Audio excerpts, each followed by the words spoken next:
அடுத்ததாக இந்த ப்ரோக்ராமுக்கு இடையில நிறைய வீடியோ இருக்குது.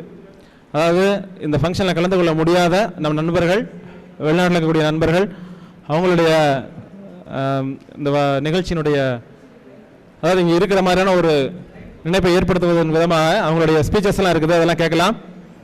இதற்கிடையில் இந்த ப்ரோக்ராம் எப்படி ஆர்கனைஸ் பண்ணது அப்படிங்கிறத பற்றின ஒரு எக்ஸ்பீரியன்ஸ் ஷேர் பண்ணலாம். அமிர்தராஜ் அவர்களை இங்கே கூப்பிட்றேன். நம்மளெல்லாம் பொறுத்து ஃபிசிக்ஸில் படிக்க வச்சு பாஸ் பண்ண வச்சதுக்கு முதல்ல சிஎஸ்ஆருக்கு முதல்ல ஒரு நன்றி சொல்லிக்கிறேன்.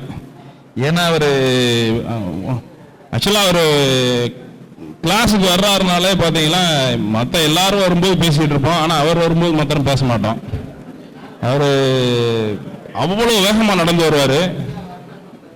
நல்லா ஒரு ஒயிட் ஷர்ட்டு, பிளாக். இதில் ஒரு சின்ன தகவலை சொல்லிக்கிற விரும்புகிறேன். நான் ஆக்சுவலாக ஃபஸ்ட் இயரில் 10 சப்ஜெக்டு, ஒரு 3 ப்ராக்டிக்கலு, 10 சப்ஜெக்டு, 7 தியரி. நான் என்னைய பற்றி மாத்திரம் தான் சொல்கிறேன். இதில் 3 ப்ராக்டிக்கல் பாஸ் பண்ணிட்டோம், 7 தியரியில் நான் ஃபிசிக்ஸ் மாத்திரம் தான் பாஸு, மீதி எல்லாம் அவுட்டு. ஆனால் அந்த ஒன்றையும் அவர் தான் படிக்க வச்சு பாஸ் பண்ண வச்சார். இல்ல அவருக்கு பயந்தே தான் படித்தோம். அதில் ஃபர்ஸ்ட் அட்டம்ப்ட்லேயே ஃபிசிக்ஸ் மாத்திரம் பாஸ், அவருக்கு பயந்தே படித்தோம்.